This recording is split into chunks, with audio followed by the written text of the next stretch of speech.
মাটির মধ্যে একটি অর্ধেক বেরিয়ে থাকা পাথরের সামনে দাঁড়িয়ে আছে কপিলা এবং সে ওই পাথরটির ওপর তার গোদুগ্ধ মিশ্রিত করছে।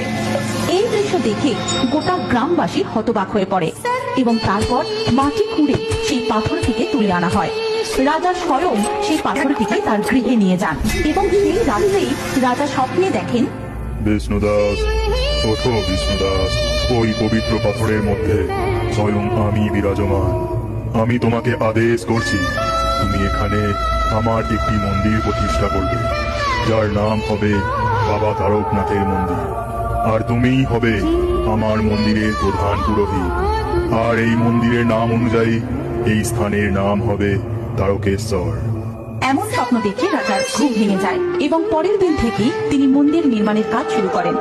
এইভাবেই প্রতিষ্ঠা হয় তারকনাথ বাবার মন্দির এবং রাজা বিষ্ণুদাস হয়ে ওঠেন ওই মন্দিরের প্রধান পুরোহিত।